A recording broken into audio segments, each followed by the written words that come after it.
Assalamualaikum warahmatullahi wabarakatuh. Innal hamdalillah nahmaduhu wa nasta'inuhu wa nastaghfiruh wa na'udzu billahi min shururi anfusina wa sayyiati a'malina. Man yahdihillahu fala mudilla lahu wa man yudlil fala hadiya lahu. Asyhadu an la ilaha illallah wahdahu la syarika lahu wa asyhadu anna Muhammadan abduhu wa rasuluh. Qala rabbul alamin, ya ayyuhalladzina amanu taqullaha haqqa tuqatih wa la tamutunna illa wa antum muslimun.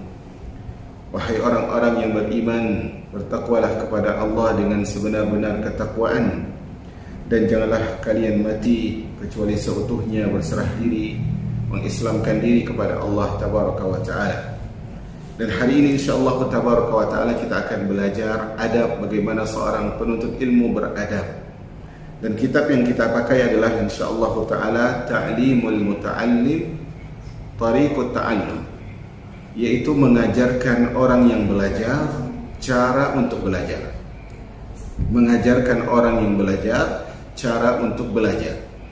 Jamaah yang Allah muliakan, kalau kita perhatikan, banyak orang belajar, banyak orang menuntut ilmu, banyak orang berusaha untuk hadir di majelis ini dan majelis itu. Kemudian dia baca buku ini dan baca buku itu, dengar kajian ini, dengar kajian itu.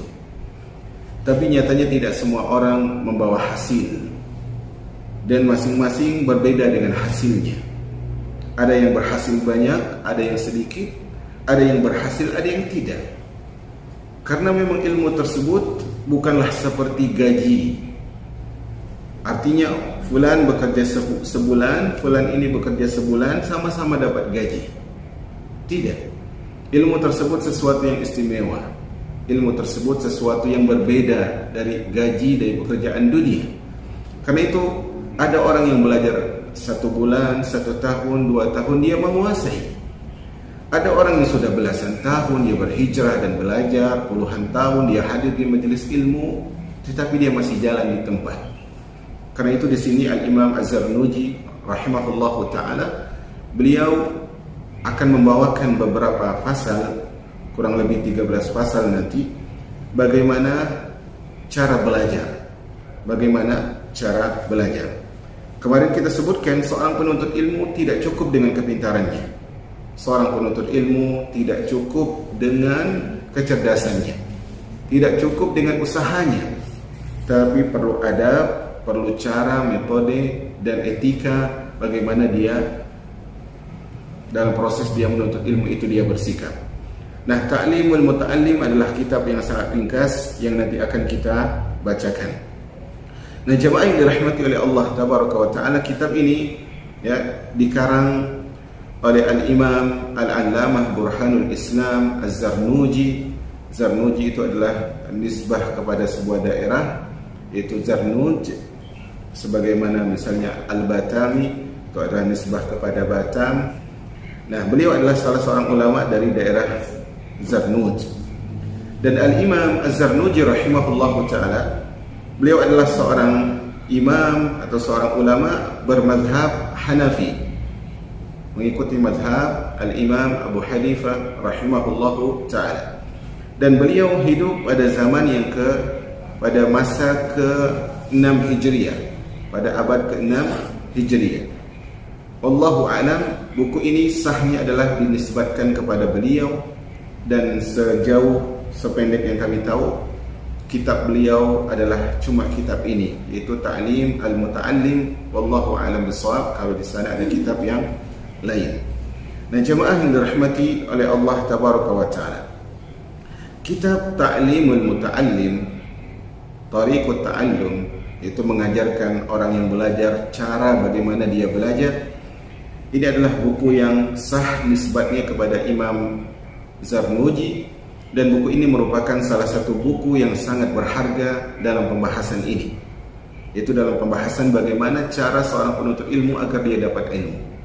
Jadi buku ini pantas untuk kita baca, dan bukunya sangat singkat dan sangat berisi.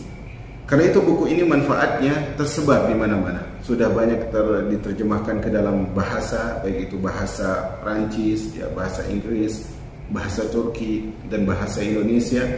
Dan di sini nanti Al-Imam Az-Zarnuji rahimahullah ta'ala memuat 13 pasal secara ringkas saja. Nah, jamaah yang dirahmati oleh Allah tabaraka wa ta'ala, kita akan bacakan apa yang beliau mulai di sini. Beliau mengatakan Bismillahirrahmanirrahim, dengan menyebut nama Allah yang Maha Penyayang lagi menyayangi, atau Maha Pengasih lagi mengasihi. Beliau di sini memulai dengan ucapan Bismillah, dengan nama Allah. Nah, jamaah yang dirahmati oleh Allah tabaraka wa ta'ala, seorang di dalam tulisannya, di dalam ucapannya, di dalam surat menyuratnya, ketika dia memulai dengan Bismillah, maka di situ pertama adalah karena dia meniru kitabullah. Mengucap Bismillah karena dia meniru kitabullah, meniru Al-Quran Al-Karim. Yang kedua adalah dia meniru Rasulullah SAW dalam surat menyurat, meniru Rasulullah SAW dalam surat menyuratnya. Rasulullah kalau menulis, artinya Rasulullah itu bukan menulis sendiri, karena Rasulullah adalah buta huruf, tidak bisa membaca, tidak bisa menulis, tapi ditulis oleh Ali misalnya, atau oleh Zaid misalnya. Maka jamaah yang dirahmati oleh Allah tabaraka wa ta'ala, ketika seorang menulis dengan Bismillah, itu juga meniru kebiasaan Rasul sallallahu alaihi wasallam. Apa fungsinya seorang tersebut memulai dengan Bismillah? Apa fungsinya seorang tersebut memulai dengan Bismillah? Pertama adalah mengambil keberkahan atau tabarruk, ngalap berkah dengan nama Allah tabaraka wa ta'ala. Jadi pertama adalah dia mengambil keberkahan, ngalap berkah atau tabarruk dengan nama Allah tabaraka wa ta'ala. Yang kedua adalah dia memohon pertolongan dengan Allah tabaraka wa ta'ala. Memohon pertolongan dengan Allah tabaraka wa ta'ala. Karena dia tahu tanpa pertolongan Allah tidak mampu dia menulis sebuah buku. Tanpa pertolongan Allah tidak mampu dia berucap sebuah kata. Kemudian di antara faedahnya adalah dengan memulai dengan basmalah, dengan bismillah ataupun bismillahirrahmanirrahim, ini adalah sebuah ibadah. Karena bismillahirrahmanirrahim adalah salah satu bentuk dari zikir kepada Allah tabaraka wa ta'ala. Makanya di sini Al-Imam Az-Zarnuji rahimahullahu ta'ala membawa kitab beliau atau membuka kitab beliau dengan ucapan Bismillah, Bismillahirrahmanirrahim, dengan nama Allah yang Maha Rahman, Maha Rahim. Wallahu a'lam bishawab. Rahman dan Rahim itu adalah sama saja. Kalau kita baca terjemah kita dengan menyebut nama Allah Pengasih dan Penyayang. Tetapi wallahu a'lam tidak ada bedanya antara Rahman dan Rahim. Tetapi Rahman itu adalah terjemahnya begini, Bismillahirrahmanirrahim, dengan menyebut nama Allah yang Maha Pengasih lagi mengasihi. Jadi Rahman itu sifatnya Allah, kemudian Rahim itu perbuatannya Allah tabaraka wa ta'ala. Artinya Allah Rahman, Allah punya sifat penyayang. Allah Ar-Rahim, Allah memberikan kasih sayang. Bisa dibedakan di sini ya. Rahman itu Allah penyayang, Allah pengasih. Kalau adapun Rahim itu Allah memberikan kasih sayangnya, memberikan kasihnya dan memberikan sayangnya. Ini adalah dua kata yang sama sebenarnya, itu dari kata Rahimah.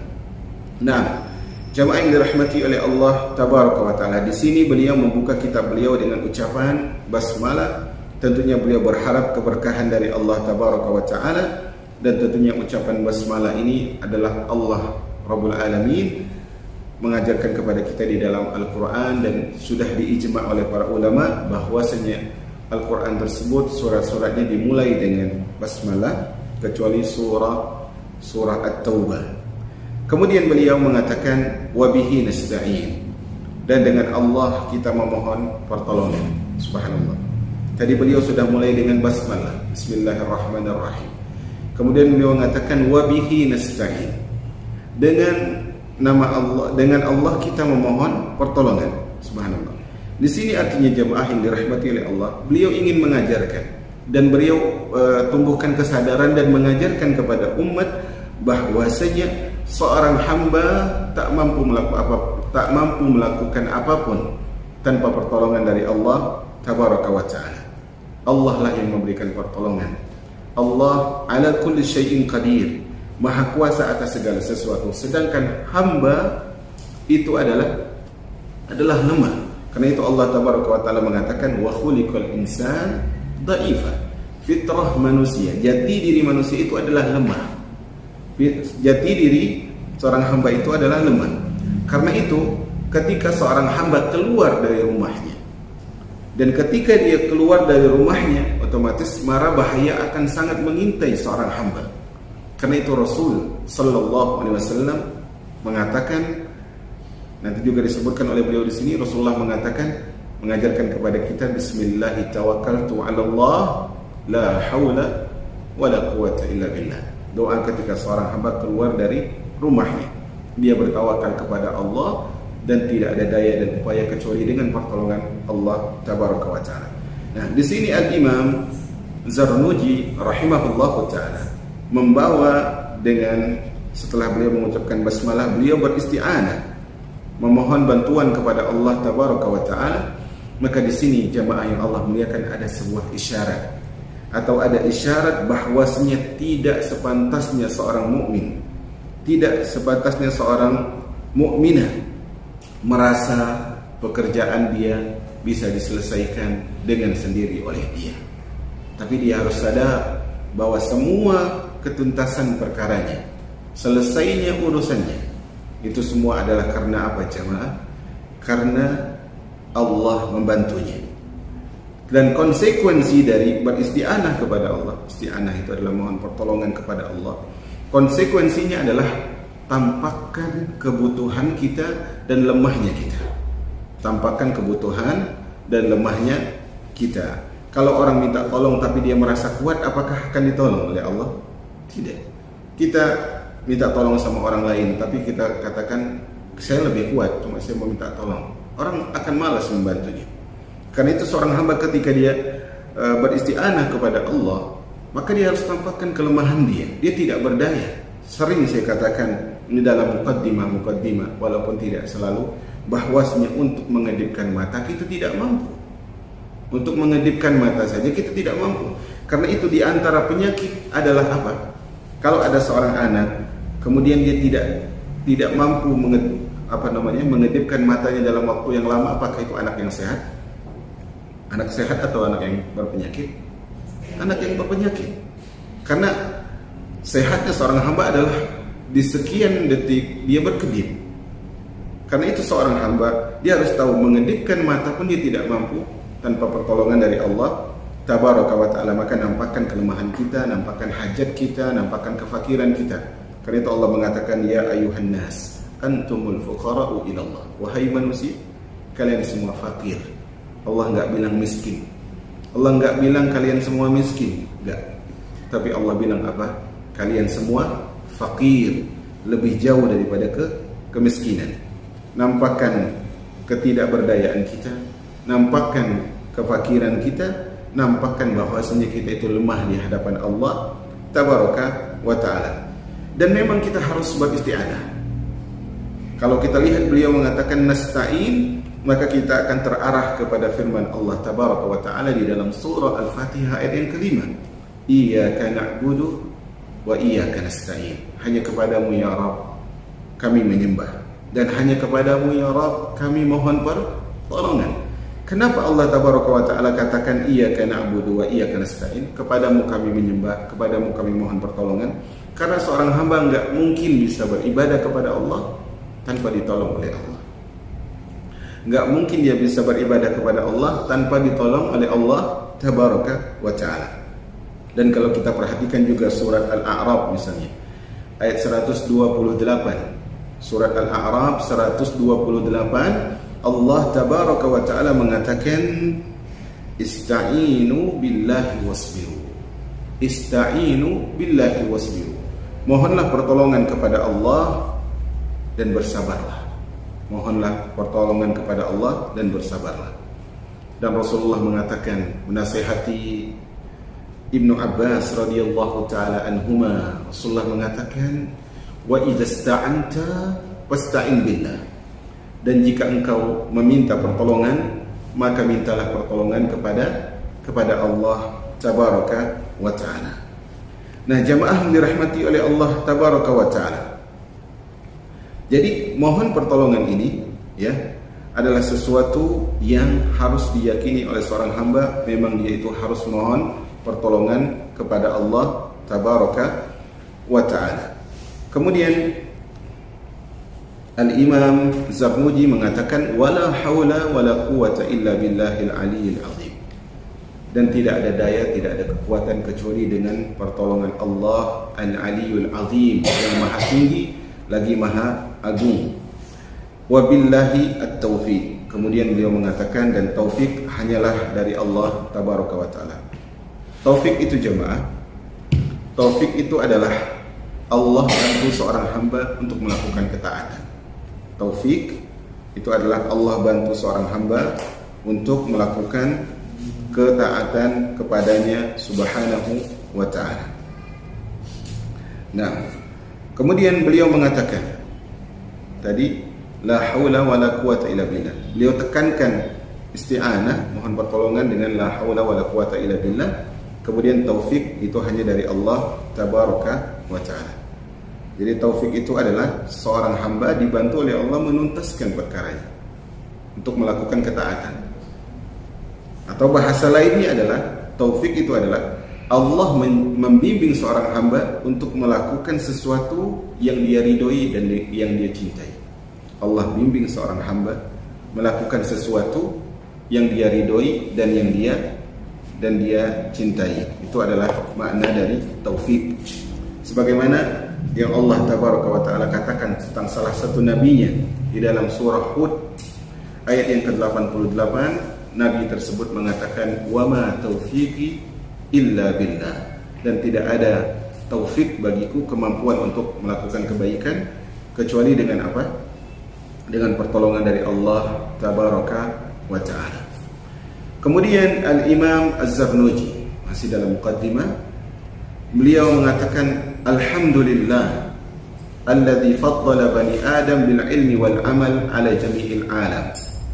Alhamdulillah, apa artinya? Alhamdu, segala puji atau pujian lillah, bagi Allah. Alhamdu itu adalah sebuah sifat atau atas sebuah pujian yang berisi sifat kesempurnaan dan keindahan.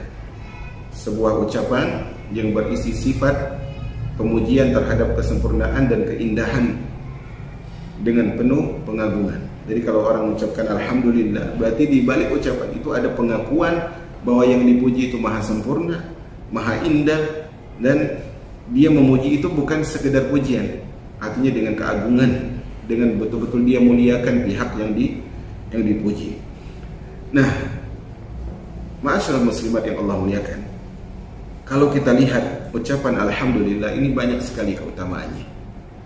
Di antaranya adalah keutamaannya adalah Allah mulai Al-Quran dengan alhamdulillah, alhamdulillahi rabbil alamin. Dan Allah tidak mungkin memulai sesuatu kecuali sesuatu itu sangat penting dan sangat mulia. Itu yang pertama. Yang kedua, keutamaan dari alhamdulillah ini, dia adalah sebaik-baik doa. Alhamdulillah adalah sebaik-baik doa. Karena itu Al-Imam At-Tirmidzi meriwayatkan hadis yang hasan gharib. Beliau mengatakan Rasulullah bersabda dari Jabir bin Abdullah radhiyallahu taala anhuma, Rasulullah bersabda, afdaluz zikr la ilaha illallah. Seutama-utamanya zikir adalah la ilaha illallah. Ini zikir yang paling utama seorang hamba mengucapkan la ilaha illallah. Karena di balik atau di dalam la ilaha illallah itu ada penafian terhadap syirik dan penetapan terhadap tauhid. Kemudian Rasulullah mengatakan wa afdhalud du'a alhamdulillah, dan seutama-utama doa atau sebaik-baik doa adalah alhamdulillah. Kemudian Al-Imam Ibnu Majah rahimahullah meriwayatkan dengan sanad yang hasan dari Anas bin Malik radhiyallahu anhu bahwasanya Rasulullah sallallahu alaihi wasallam bersabda, "Ma an'ama Allahu 'ala 'abdin ni'matan faqala alhamdulillah illa kalladhi a'tahu afdalu mimma akhadha." Kata Rasulullah, tidaklah seorang hamba diberi Allah nikmat, tidaklah seorang hamba diberi nikmat oleh Allah kemudian dia mengucapkan alhamdulillah, dia ucapkan alhamdulillah, ya, kecuali apa yang dia beri, kecuali apa illa alladzi kana a'tahu afdalu mimma akhadha, kecuali yang dia beri itu lebih utama daripada yang dia ambil. Artinya apa? Kata Al-Imam Qurtubi, artinya adalah ucapan seorang hamba ketika diberi nikmat, dia mengucapkan ucapan alhamdulillahnya ini jauh lebih baik daripada nikmat tersebut. Saya ulangi, artinya adalah ketika seorang hamba diberi nikmat kemudian dia mengucapkan alhamdulillah, kata Imam Tirmizi, ucapan alhamdulillahnya ini lebih baik daripada nikmat yang diberikan. Misalnya seorang diberikan oleh Allah rumah, kemudian dia punya rumah sendiri, akhirnya kebeli rumahnya, dia ucapkan alhamdulillah. Alhamdulillah ini adalah lebih baik daripada rumahnya tadi. Kenapa? Karena nikmat yang diberikan kepada dia tadi itu adalah nikmat dunia yang hanya dia tempati, dia nikmati di dunia. Sementara ucapan alhamdulillah itu adalah nikmatnya kekal dunia dan akhirat. Karena itu ucapan alhamdulillah, kata-kata Rasulullah SAW, subhanallah walhamdulillah, ucapan subhanallah alhamdulillah ini akan memenuhi langit dan bumi, sebagaimana hadis yang kemarin kita sebutkan dalam Arba'in An-Nawawi. Karena itu jamaah yang dirahmati oleh Allah tabaraka wa taala, ucapan alhamdulillah harusnya tidak putus dari seorang hamba seiring tidak putusnya nikmat Allah kepadanya. Jadi beliau mengatakan alhamdulillah, segala puji bagi Allah, dan Allah itu adalah sebuah nama bagi zat yang berhak untuk disembah. Sebuah nama bagi zat yang berhak untuk disembah. Dan semua nama-nama Allah itu akan kembali ke nama Allah. Jadi siapa itu Ar-Rahman? Siapa itu Ar-Rahman? Saya ulangi. Semua nama-nama Allah itu akan kembali ke nama Allah. Siapa itu Ar-Rahman? Allah. Siapa itu Ar-Razzaq? Allah. Jadi semua nama itu akan kembali kepada nama Allah. Segala puji bagi Allah alladzi faddala bani Adam, yang telah memberikan keutamaan kepada anak cucu Adam. Dari ucapan beliau ini ada faedah jemaah. Apa faedahnya? Faedahnya adalah seorang hamba tidak mungkin menggapai keutamaan kecuali setelah Allah berikan. Seorang hamba enggak mungkin menggapai keutamaan kecuali setelah Allah tabaraka wa ta'ala beri dia keutamaan. Karena itu Allah tabaraka wa ta'ala mengatakan di dalam surah Al-Isra ayat yang ke-70, wa faddalnahum ala, ayat 70 ya, Al-Isra, wa faddalnahum ala katsirin mimman khalaqna tafdila, dan kami berikan mereka keutamaan, kami tinggikan derajat mereka dari kebanyakan hamba-hamba yang telah kami berikan keutamaan. Jadi jangan sampai orang itu derajat yang dia sampai saat ini dengan kekayaan dia, atau dengan kedudukan dia, atau dengan ilmunya dia, atau dengan keistimewaan yang lain yang dia punya, jangan sampai dia lupa bahwa itu adalah Allah yang berikan keutamaan. Allah yang berikan keutamaan. Alladzi faddala bani Adam, yang telah memberikan keutamaan kepada anak Adam. Dengan apa Allah memuliakan? Dengan apa Allah memberikan keutamaan kepada anak Adam? Kata beliau bil ilmi, pertama adalah dengan ilmu. Allah memuliakan Bani Adam dengan ilmu.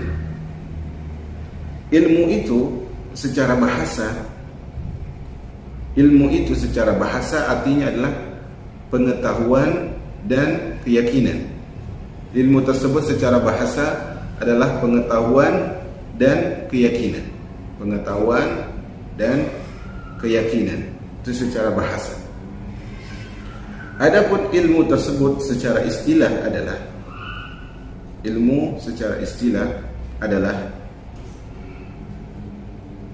istilah syar'i adalah mengetahui kebenaran dengan dalil.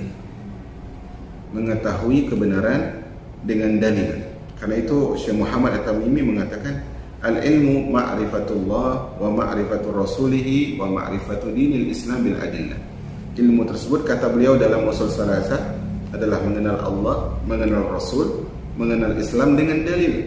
Jadi kesimpulannya adalah ilmu tersebut adalah seorang tahu kebenaran berdasarkan dalil, berdasarkan data-data yang pasti.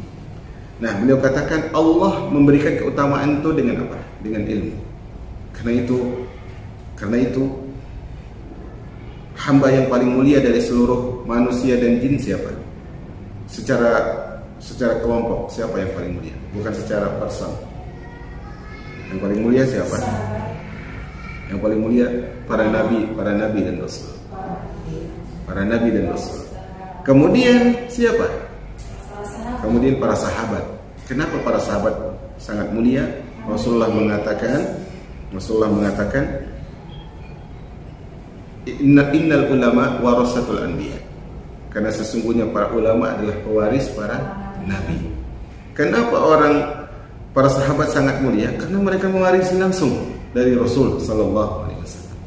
Maka seorang itu diutamakan bukan dengan hartanya. Asalnya, harta itu salah satu sebab keutamaan, tapi asalnya adalah ilmu. Karena itu Rasulullah mengatakan dalam sebuah hadis, sesungguhnya dunia ini milik 4 golongan saja, milik 4 orang. Dunia ini cuma milik 4 orang. Yang pertama adalah orang yang Allah berikan ilmu dan harta. Orang yang Allah berikan ilmu dan harta. Ini yang pertama. Sehingga dengan ilmunya dia gunakan hartanya untuk ketaatan. Dengan ilmunya, ini saya sampaikan secara kesimpulan ya, bukan bahasa hadisnya. Jadi yang pertama adalah orang berilmu dan berharta. Dengan ilmu dia gunakan hartanya untuk ketaatan. Kata Rasul apa? Inilah ya kedudukan yang paling tinggi. Dia punya ilmu, punya harta, dia gunakan harta berdasarkan ilmu. Ini adalah orang yang paling tinggi kedudukannya. Orang yang paling tinggi kedudukannya. Yang kedua adalah orang yang diberikan ilmu tapi nggak punya harta. Orang yang diberikan ilmu tapi tidak diberikan harta.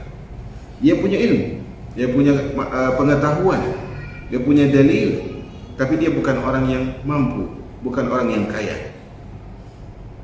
Kata Rasul, tapi dia berkata dalam hatinya. Dalam hatinya dia berkata, ya Allah, kalau aku kaya seperti fulan, aku akan buat kebaikan seperti fulan. Artinya apa? Dia punya ilmu, tapi nggak punya harta. Tapi dia punya niat baik untuk melakukan seperti golongan yang pertama. Dia punya niat baik untuk melakukan kebaikan seperti golongan pertama. Sehingga dalam hatinya dia katakan, ya Allah, kalau aku punya harta, ya Allah, aku akan infak tuh seperti dia infak. Aku akan bangun masjid seperti dia bangun masjid. Aku akan haji, aku akan umroh seperti dia melakukan itu. Maka apa kata Rasul? Kata Rasul, huma fil ajri sawa. Orang ini pahalanya sama dengan yang pertama. Pahalanya sama. Karena orang yang punya niat baik tapi dia tidak mampu, dia terhalang atau tidak? Dia terhalang.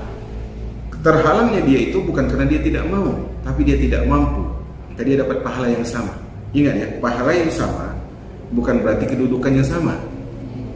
Sehingga yang paling utama siapa kata Rasul?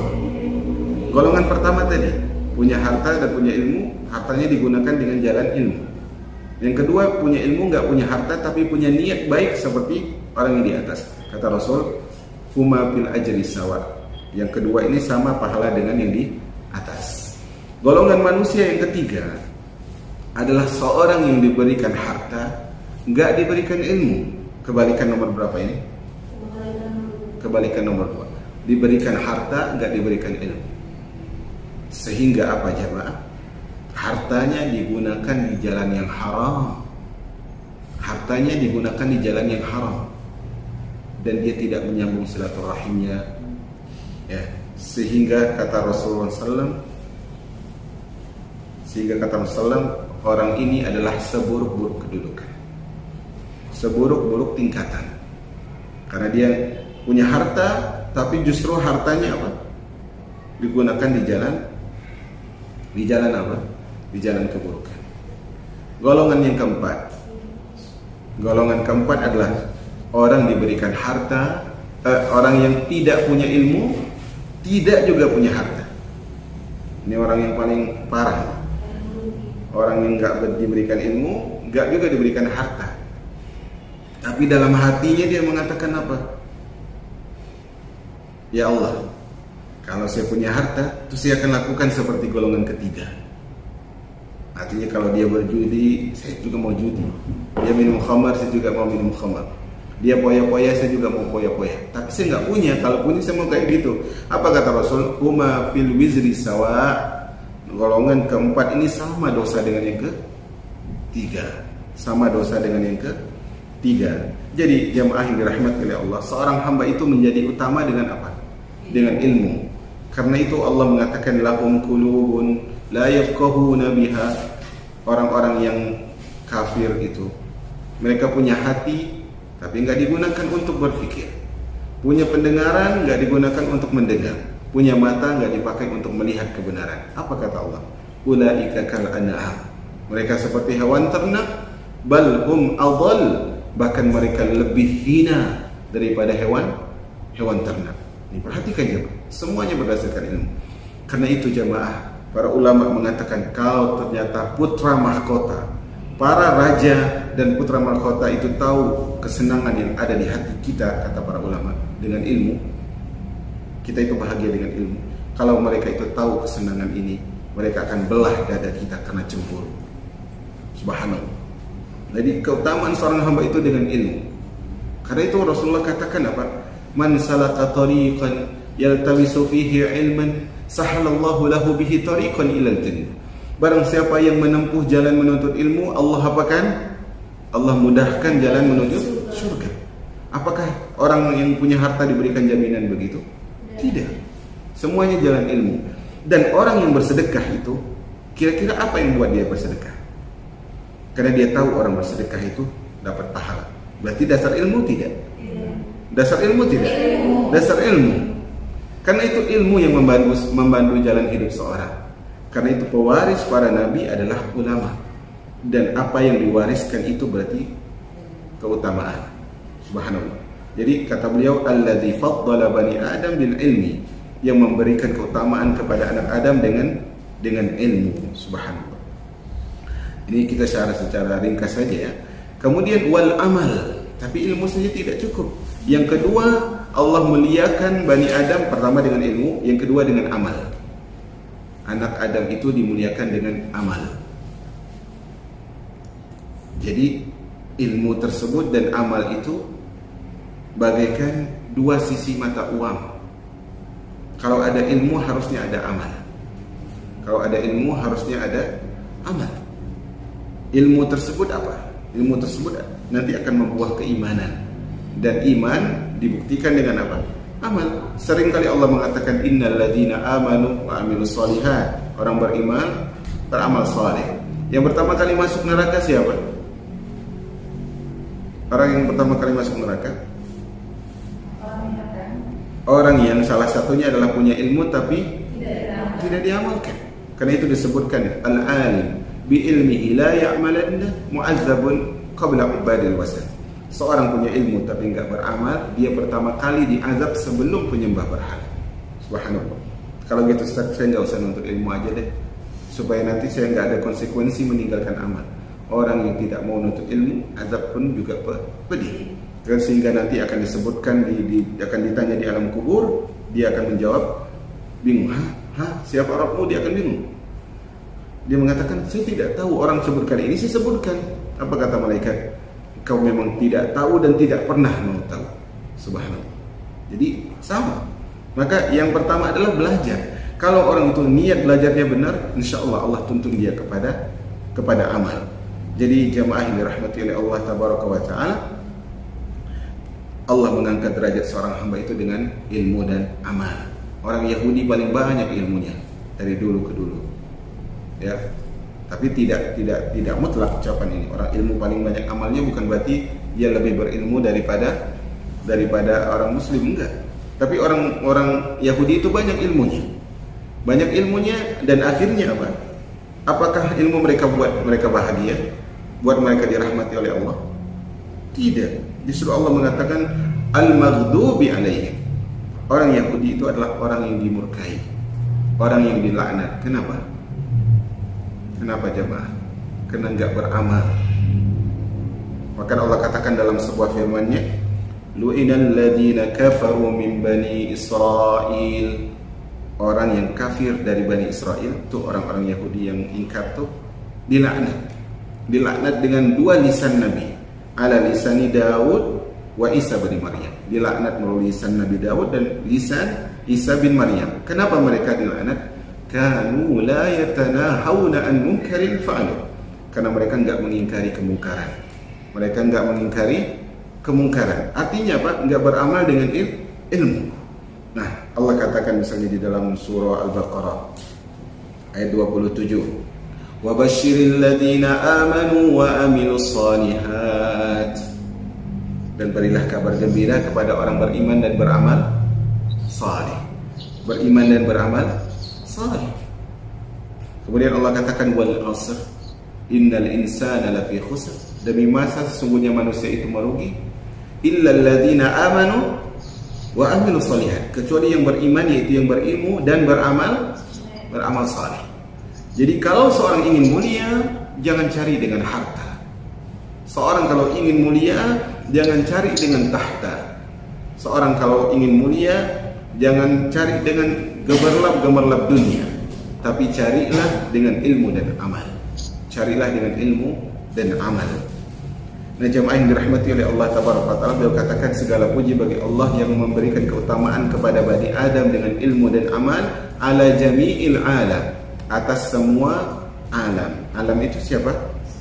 Segala sesuatu selain Allah itu disebut dengan alam. Kemudian beliau mengatakan wassalatu wassalamu ala Muhammadin sayyidil Arab wal Ajam. Salawat dan salam itu semoga selalu sampai kepada Muhammad, pemimpin orang Arab dan selain Arab, wa ala alihi, dan kepada keluarganya, wa ashabihi, dan kepada sahabatnya, ya nabi al-ulum wal hikam, yang penuh dengan ilmu dan hikmah.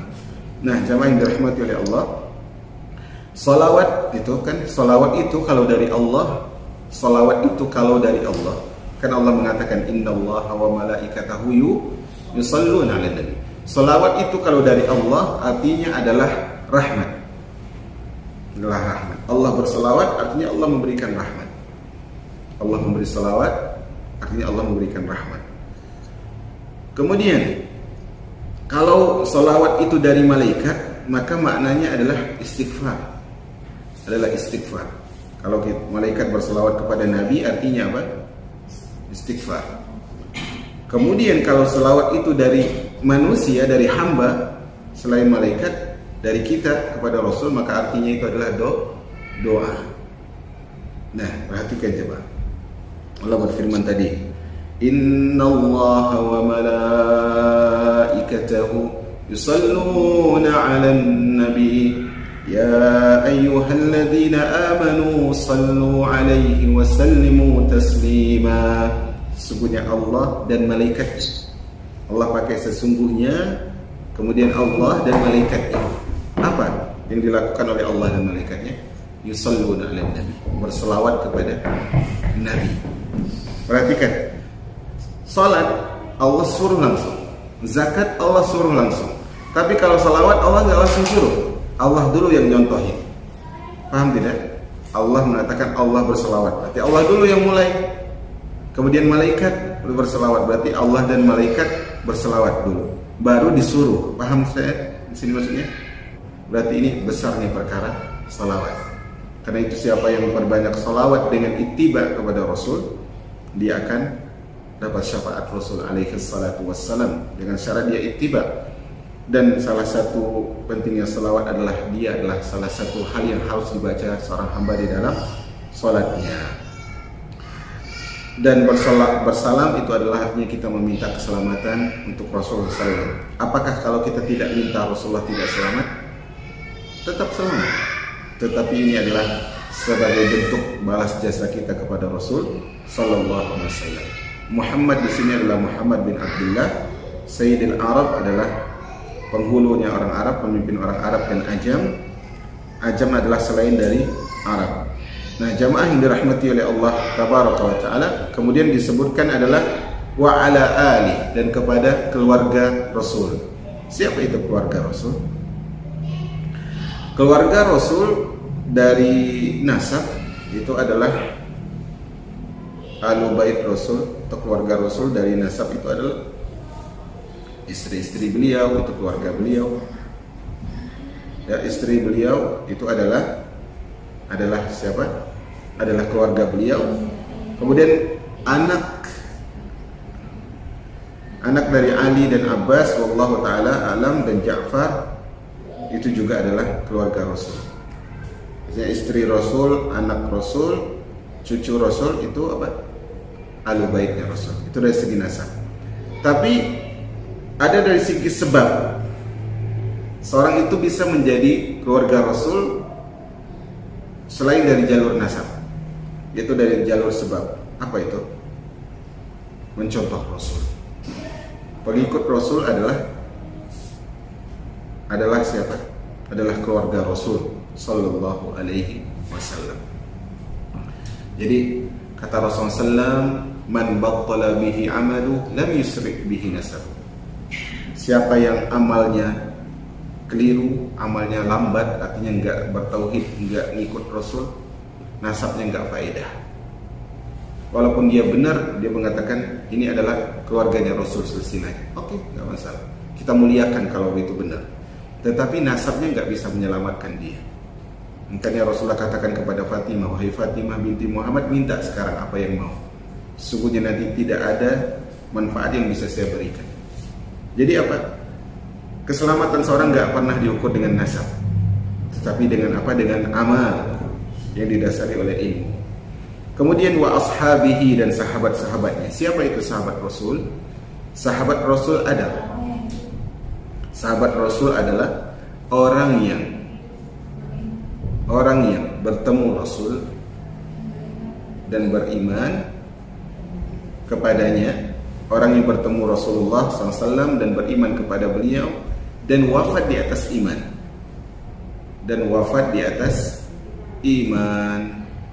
Jadi dia bertemu Rasul, nggak harus melihat, tapi bertemu. Contohnya adalah Abdullah bin Umi Maktum, buta, nggak bisa melihat Rasul, tapi ketemu nggak? Ketemu. Dia syarat kedua adalah dia harus Muslim. Abu Jahal ketemu, tapi nggak Muslim, bukan sahabat. Abu Lahab ketemu, tapi bukan sahabat karena dia tidak beriman. Dan syarat ketiga adalah mati di atas keimanan. Jadi siapapun bertemu Rasul, beriman dan wafat di atas iman tersebut, dia adalah seorang sahabat walaupun sempat pernah murtad. Selama dia kemudian rujuk kembali kepada Islam, kembali lagi dan bertaubat, wafat di atas Islam, maka dia adalah seorang sahabat. Nah, jamaah yang dirahmati oleh Allah Tabaraka wa Ta'ala, beliau sebutkan ya Nabiul Ulum wal Hikam.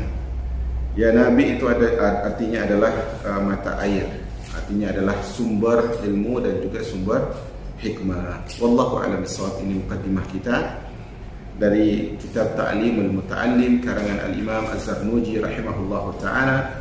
Dan jika ada pertanyaan, kami persilakan, baik yang hadir maupun yang mengikuti, bisa disampaikan pertanyaannya tanpa harus menghidupkan visual videonya, cukup dengan audio saja.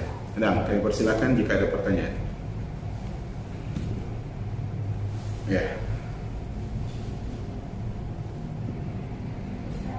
Ya. Berarti orang soleh ini nanti diminta pertanggungjawabannya atas keinginan mereka mencari hidayah. Nah, tadi kita sebutkan akan ada saja orang yang berdalil nggak usahlah saya belajar. Nanti kalau saya belajar nggak mengamalkan berat katanya. Nah, ini salah satu syubhat talbis, tipu daya iblis. Nanti di akhirat itu ada beberapa orang yang diberikan uzur oleh Allah, nggak langsung diazab dengan kejahilannya. Artinya adalah orang yang tidak mau nuntut ilmu ataupun orang yang tidak paham, tapi ada beberapa golongan yang tidak diazab. Di antara mereka adalah pertama adalah orang yang hidup di zaman fatrah. Zaman fatrah itu adalah zaman wafat Rasul tapi belum diutus Rasul yang lain, antara Nabi dan antara Rasul yang satu dengan Rasul yang lain. Itu adalah zaman fatrah. Artinya, tapi ingat, selama di zaman itu dia pernah dengar tentang risalah, dia harus ikut risalah. Saya tidak akan sebut tentang orang tuanya Rasul ya. Nah, itu akan menjadi panas-panasan nanti. Padahal Rasulullah telah menyebutkan hakikat dari di mana ayat ini.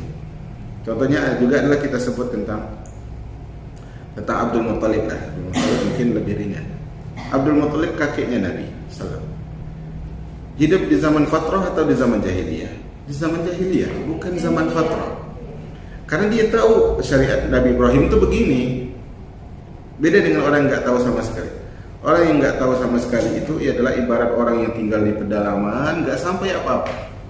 Itu orang yang fatrah, zaman fatrah. Tapi kalau dia pernah dengar ini syariatnya Nabi Ibrahim, ini syariatnya Nabi Ismail, kan orang Mekah kan tahu kan ya, maka dia tidak disebut hidup di zaman fatrah. Yang kedua adalah orang yang pikun. Orang yang pikun. Nah, pikun itu belajar lupa. Jadi dia nggak paham, ditanya kenapa? Ya Allah saya belajar tapi lupa. Ya, kemudian adalah yang ketiga adalah orang gila. Orang gila yang mau gimana lagi? Orang gila aja nggak ngaku dia gila. Nah, yang keempat adalah yang idiot. Nah, nanti mereka ini dipanggil oleh Allah. Jadi kan mereka nggak mau taat di dunia itu kan karena ada alasan tadi. Karena pertama nggak tahu ilmunya di zaman fatrah. Kedua adalah orang yang pikun, lupa. Kemudian ini adalah yang apa? Yang gila dan yang idiot. Nah, akhirnya nanti mereka dipanggil oleh Allah, kata Allah, oke, kalau gitu masuk kalian ke neraka. Jadi 4 orang ini yang mereka tidak taat, kemudian dipanggil oleh Allah masuk ke dalam neraka. Nah, kalau mereka nurut masuk ke dalam neraka, berarti mereka taat kepada Allah gitu. Kalau mereka taat masuk neraka, berarti mereka masuk surga. Paham tidak? Kalau mereka nolak kan berarti mereka membangkang. Maka mereka akan masuk ke dalam neraka beneran. Paham gitu? Nanti diujinya di sana. Jadi kalau dia nolak dia masuk neraka. Kalau dia nolak berarti kan dia memang nggak mau taat. Karena nanti di akhirat udah nggak pikun lagi, udah nggak gila lagi, udah nggak fatrah lagi, udah nggak idiot lagi. Kalau mereka nggak mau masuk neraka, maka apa? Berarti mereka membangkang Allah. Orang yang membangkang berarti benar akan masuk neraka. Kalau mereka masuk neraka, itu jadi dingin, karena itu cuma cobaan bagi mereka. Nah, seperti itu. Jadi orang yang tidak mau belajar, sementara datang khususnya orang yang hidup di kota, udah nggak ada uzur bagi dia untuk tidak belajar. Apalagi pandemi nggak mau belajar, subhanallah. Kalau pandemi nggak mau belajar jemaah, pasti makin sulit hidupnya. Pasti akan semakin sulit. Makanya majelis ilmu, majelis yang paling tenang. Orang yang banyak hutang hadirlah di majelis ilmu, lupa nanti. Orang yang susah tidur hadir di majelis ilmu, tidur nanti. Nah, Tayyib. Silakan, ada lagi tidak? Jamaah yang ikut online pun silakan. Apa bedanya hadis Hasan Sahih sama Hasan? Hadis Hasan Sahih, wallahu a'lam. Hadis Hasan, hadis Sahih itu adalah hadis yang diriwayatkan oleh seorang yang dia itu adil, kemudian hafalannya kuat, ya. Hadis adil, hafalannya kuat dan sanadnya bersambung. Ini hadisnya sahih. Tapi kalau hadis dia sanadnya bersambung, dia adil tapi hafalannya enggak terlalu kuat, ini hasan. Hasan. Nah, nanti ada hasan sahih. Hasan sahih itu dengan 2 alasan. Alasan pertama adalah bisa jadi dia memang lewat dari dua jalur. Jalur yang satu dia sahih, jalur yang satu dia hasan. Atau perawinya ragu antara sahih dan hasan. Jadi dua-duanya sahih, hasan, ahad, ini semua masuk ke dalam hadis sahih walaupun dia kadarnya lebih rendah. Kalau hadis dhaif itu nanti ada maudhu, ya, ada yang dhaif itu nanti ada pembahasannya palsu dan sebagainya, yang satu dan sebagainya. Nah, yang mengikuti lewat Zoom boleh juga ya. Tadi pertanyaannya apa? Hadis sahih dan juga hadis hasan. Itu dua-duanya adalah hadis yang bisa dijadikan hujah, cuma kadarnya saja berbeda. Nah, kalau di akhirat nanti amal baiknya ya, dosa sama amalnya itu seimbang, masuk akal. kalau seorang itu di akhirat amal baik dan amal buruknya seimbang, kemana? Surga apa neraka? Surga ya Ustaz. Surga apa neraka? Surga. Allahu alam, tidak akan ada pertengahan. Tidak akan ada pertengahan. Karena antara iman atau kufur. Berarti yang memasukkan ke surga rahmat Allah. Yang memasukkan ke dalam surga bukan amal kita, adalah rahmat Allah. Tapi untuk cari rahmat Allah kita harus beramal. Untuk cari gaji dari bos harus kerja. Ya, seperti itu. Untuk cari simpati mertua ya harus baik-baik. Seperti itu. Jadi kalau mau dapat rahmat Allah, yaitu beramal. Jadi amal itu sebab mendapatkan rahmat Allah, sehingga dengan rahmat itu kita masuk ke dalam surga. Nah, terima kasih kepada yang hadir semua. Semoga dengan belajar ini kita bisa menyikat waktu untuk menguasai ilmu. Karena ada orang belasan tahun, puluhan tahun dia akhirnya jadi murid dari orang yang baru belajar. Nah, ini harus perhatikan. Ingat ya, kita hidup ini bukan hanya untuk belajar terus, tapi kita hidup untuk memberikan pengajaran juga kepada orang lain. Khairun nasi anfa'uhum linnas. Sebaik-baik manusia adalah yang paling bermanfaat bagi orang lain dengan jalan masing-masing yang Allah mudahkan. Barakallahu fikum. Wa sallallahu ala nabiyyina Muhammad. Subhanakallahumma bihamdika asyhadu an la ilaha illa anta astaghfiruka wa atubu ilaik. Wassalamualaikum warahmatullahi wabarakatuh.